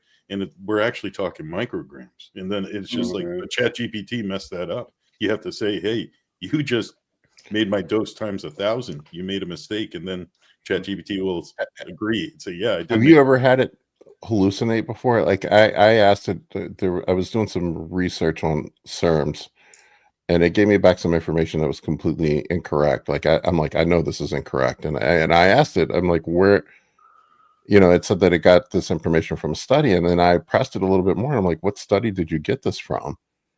Can you send me a link? And then it's like, well, actually, I can't provide a link. This might have been an AI-induced hallucination. Well, yeah, I'm sorry that I gave. I can tell you how that happens, really. At least with Troponin IQ, there's two memories. There's core memory, which is your settings, and that's how it knows you. And that's why we say we want you to put as much information in there as possible. The more it knows there, the more it knows you. But in each chat, there's localized memory that's chat specific. And you can utilize that because then you can guide the AI. It knows this about you. It has this new information. So you can build theoretical versions of yourself and say, you know, but what happens is it's got this core memory, and then it's got its core original LLM memory from all its original training. And it's correlating that with what it knows about you from the core memory, combined with all the stuff from a new chat. And if that chat starts getting long, it can have, you know, you think about bodybuilding, and it knows it. So Troponin IQ will know the base ideas of protein from the internet, and it'll know all of my thoughts on protein, and it'll know everything about you related to protein from the settings. Well, if you spent the last 90 minutes talking about protein metabolism and different diets and carb cycle and carnivore and all those things now are all one big memory block of you, and it can that's where it basically turns into schizophrenic. Yeah, it's crazy. Typically, start a new chat. Well, with us, anyways, starting a new chat will bring you back to baseline and start over with just core memory. Yeah, I just, yeah, it's bizarre. It's still bizarre to me that somebody can do a ChatGPT search and think that they're smarter than somebody who has an actual PhD. That was the oddest fucking thing I've ever. You want to know what's shocking? That we're talking about this. We taught a rock to think. Silicon. I mean, silicon. We're talking to a rock, and we're mad that it's hallucinating. That's one advantage to like Grok and a Perplexity that I'm finding is that they give citations like in their answer, often anyway, or ChatGPT does not. So, well, you can use different ChatGPT. I like Grok. I think probably the best for answers, but I feel like ChatGPT is much better built for use. It seems much more ease of flow, and it feels like you can tell it was designed by an evil mastermind, basically, because it feels like it was designed solely to get you on there as much as possible, whether it's tricking you to be on there or not, where it feels like Grok is actually trying to give you correct answers.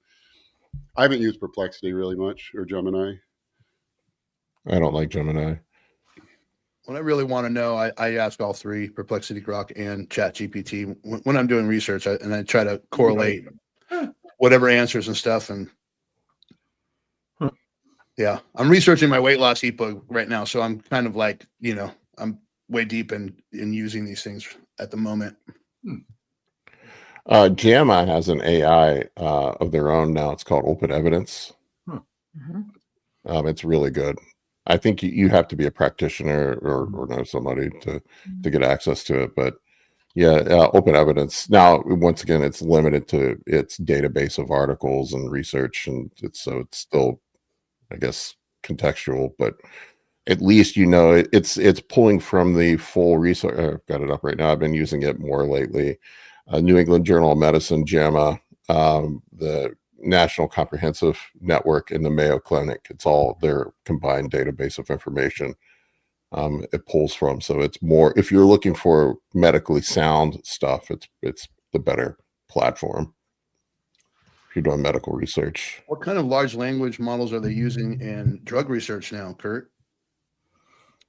Well, I only look at like the stuff that we're doing with molecules, so I don't know what they're using when it comes to other stuff. They probably have their own custom design shit, I would imagine.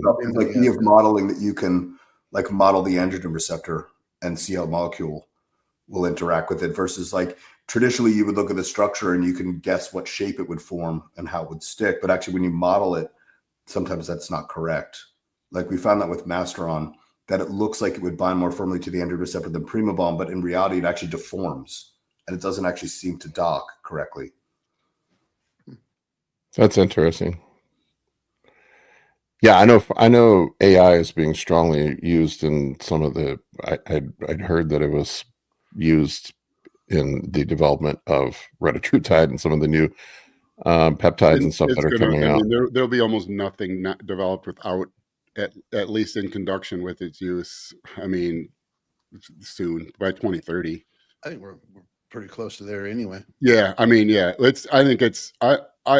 I feel like I don't think any of us are prepared for what AI is going to do. I think it's going to be exponentially more dramatic of a shift than the internet was. I'd be very surprised if 90% of humans are even able to have jobs in 50 years. There'd be no reason to. There'll be an AI brained robot that's smarter than you, doesn't get tired, doesn't make mistakes, works 24 hours a day, works twice as fast, and doesn't require pay. You know, I saw a thing where somebody was, it was an advertisement for learning a trade, and that was an AI proof field, and then right below it was this was on Twitter, right? Just ironically, right below it was a video of Optimus running a jackhammer. Yeah, I'm gonna say AI delayed.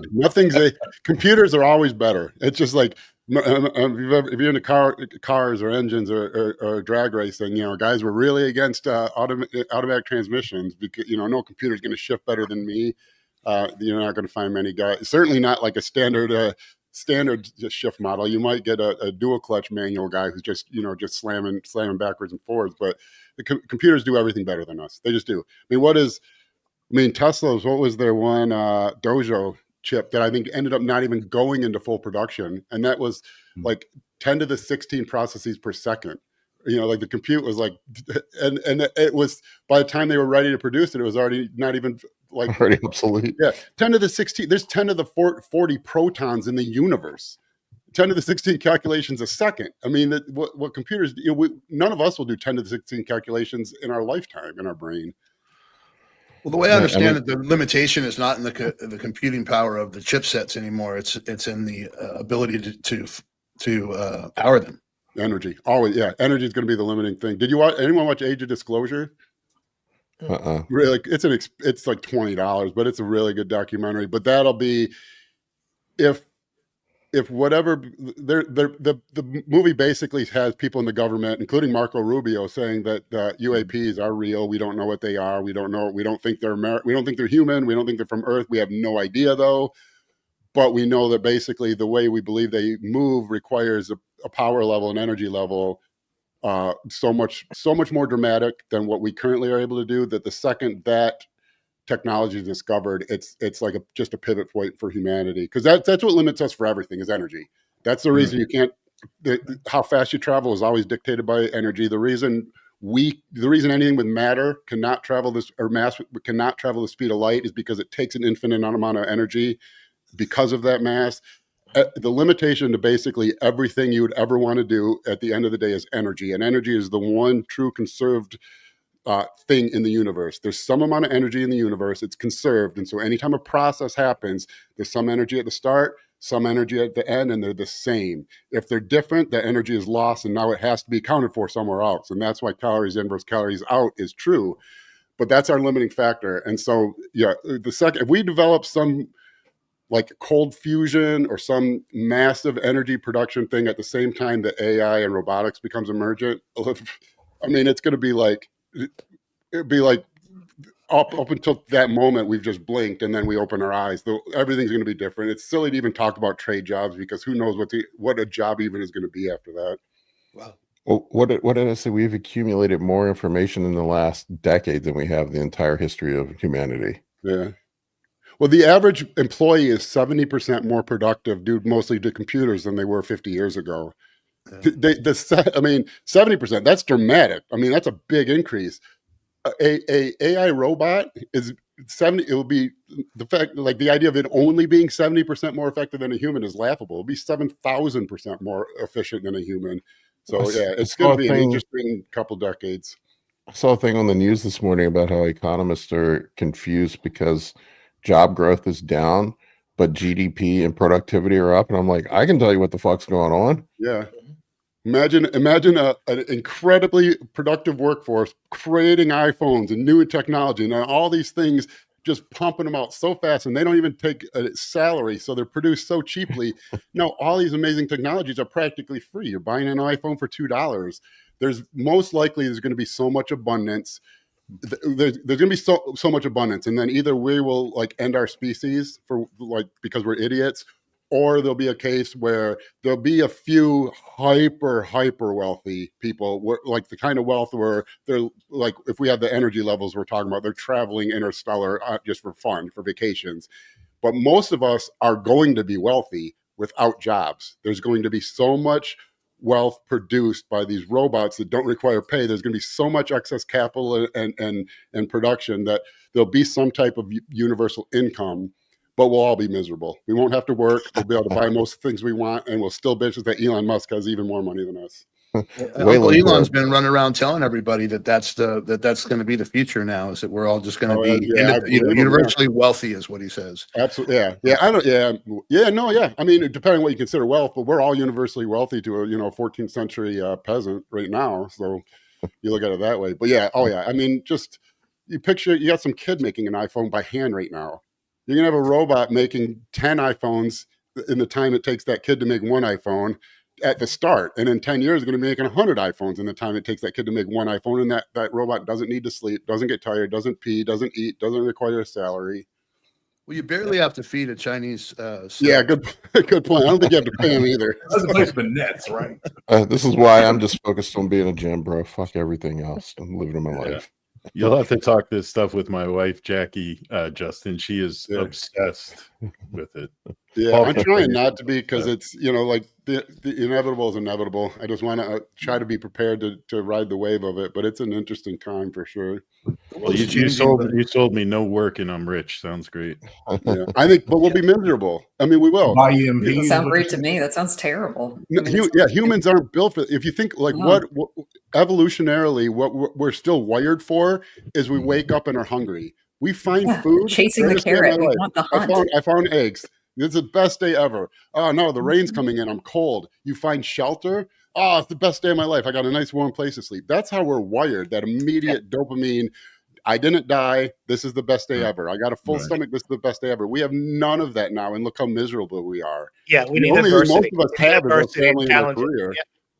So you take all that away, there's no reason to be alive. You wake up every morning, your food's there, you're warm, you have shelter, you don't have to pay for it. It just a check comes in the mail. It's not even a check, it's just digitally implanted in your armband or something. And then you don't have to go to work all day. You sit. It's like I always think with celebrities, like a celebrity will post about, and there's something sad or whatever, and people, all the comments would be like, "Oh, I'm so sorry you woke up in your $20 million house all alone." And it's like, yeah, they did. Imagine every single day you wake up, you're not on a movie set, you're not filming, you don't have nothing. Sounds great, and for a couple of days or weeks, it probably is, but you wake up every single day in a big ass home, no one else is there. What do? Turn on the TV, order DoorDash. You got nothing to do that day. No job to go to. You have no purpose. Yeah, you're isolated. Your friend, who knows who your friends are? They're probably an hour and a half drive somewhere in California. So you wake up, you turn on the TV, and people our brains aren't wired for that. So we're all gonna wake up depressed, look at our e-signature that tells us how many digital points we have, and maybe go on Amazon and buy a new phone or something. But we'll be miserable. Yeah. Think about our cohort, though. I mean, we're actually going to be able to do nothing but eat, fucking train, and get paid. Yeah, some of us will be happy. I just want to digitally implant my trend. That's it. When you take away the humans want for innovation, I mean, that's also a big part of why we're so successful. So when we got no thirst or drive for innovation, and problems are being solved, and we're no longer the problem solver, and we figure that out, then everyone's going to feel very hopeless. It's going to be Wall-E. Yeah, exactly. No, but the even worse is the way they're going to present it is they're going to say, like, now the next Mozart doesn't have to go wait tables. They can become the next Mozart. But the truth of the matter is, if you're the next Mozart, you're the next Mozart. If Mozart was a waiter, he was still Mozart. It's going to happen. Like, those people make through, and that's part of why they break through, because they have to be so extremely, gifted beyond the normal person that it has to break through like that.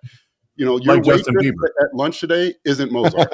And But she's Mozart, like any artist, requires a human experience to interpret that into their art. Mhm. And that's one thing I think people are missing in the whole AI discussion is that, you know, we're still a planet inhabited by humans. There's still some sort of inflection of the human experience has to happen in all creation of art or innovation. And that's never going to be eliminated. The world's going to change. It's going to change Well, radically. it's not going to be eliminated. How long until there is no human thought?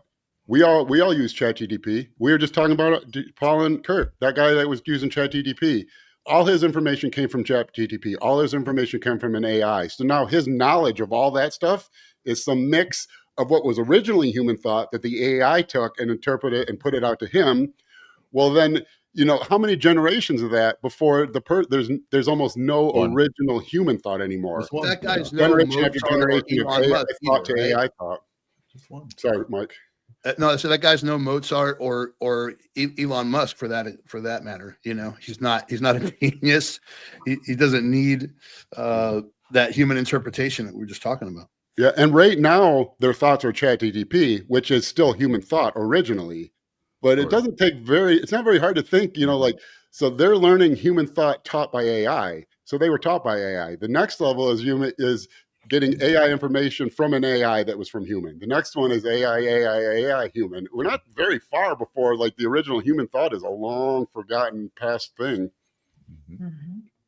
Well, you've seen Idiocracy.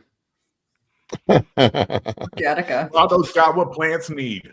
Yeah.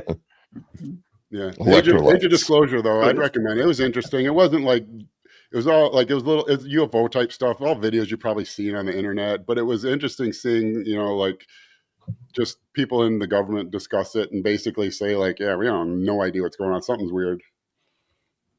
All right, folks, I need to wrap this up. Before you go, we have one, and there's so you guys ask these questions again, and like the sooner we start, when you ask them at the beginning, they'll be higher up. But this one from Cody, he's getting over heartbreak, and Cody, I'm going to give you the piece of advice that gets over any heartbreak is the best way to get over a man is to get under anyone.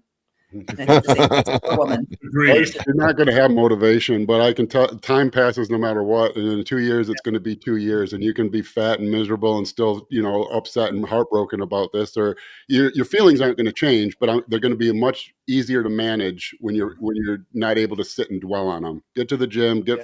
You know, you're not going to get motivated or focused. You just have to get disciplined and find a way through it.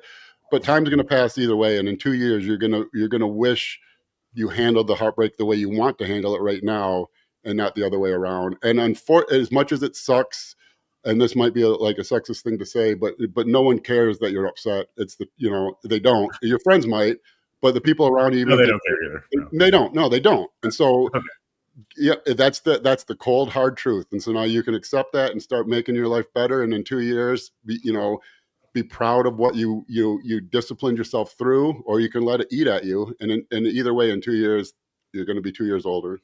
Work on yourself, read meditations, go to the gym every day. Your next ex-girlfriend's already there training. So yeah, right. Be the man she doesn't want with more muscles. Just get self-absorbed for a little bit. Do like improve yourself. Like Mike said, read things. Go to the gym. Just pick some weird ass goal to focus on. Something to put your mind in to focus on something. Yeah. My weird ass goal was set a goal, dive into self-improvement, and follow that goal, and that will keep you focused and understand also like it's part of a process. You know, there's going to be the denial, the negotiation, the acceptance, and then eventually, you know, you internalize it. Your soul scars, I guess, for lack of a better term, and you move on. You know, it's part of the process. And don't break down in front of whoever your heart breaks with. There's no case where you're ever gonna look back on that and be happy you did it. No case. Nope. Yeah. No, and don't try and find figure it out. Like, let go of trying to figure it out and just move on. Like, that's as harsh as that sounds. Like, you're never gonna find the why or the reason that makes sense in the moment. You might find it in 2 years, but you're not gonna find it now. So don't even bother looking for it. Just put it in its little box and just move on. And someday you might open that box again, but you should not be digging in it right now. Yeah, go find a way to stay busy. Make some money in the words of the rapper Nas. You lose money chasing women, you never lose women chasing money. So go get success. That is some great wisdom. We're making rap Drop the mic, references. Dave. Biggie Smalls. Let bitches get money. Yeah. Yep, that's right. I can tell you from firsthand experience. I went through a miserable divorce, and I just threw myself into the gym, took all my anger out there, and my goal was to do a bodybuilding show and show the world what was up. That's what I did. Yeah, but you produced the result from a bad moment in your life, you know. So without that, where would you be? You know, strong, I threw you have myself strong into emotions. Strong emotions are strong emotions. Good, bad, ugly. Strong emotions are strong emotions, and they can produce strong output. So try to channel that the right way. Don't let it channel. Don't channel it into something that let a dark place. Yeah, self-sabotage or Go to something. DM me and I'll send you a reading list. Be constructive, not destructive. Be constructive, not destructive. I threw myself What's into your work and Instagram micro bodybuilding. project? Hire a coach and up your training. Anything. The answer is more training volume. Yeah. Yes. You stay in the gym long enough, you'll forget about it. Yeah. I knew the Josh trend would up the say tree. that. And you'll find a new girl, a better one. It's hard to think about your girl when you're failing on a squat. All right, folks, I need to there. wrap this up. I gotta get to my day. I appreciate each and every one of you. Thank you for listening to us today. We covered every topic you could possibly imagine. We'll see you on the next episode next week, guys. Take care.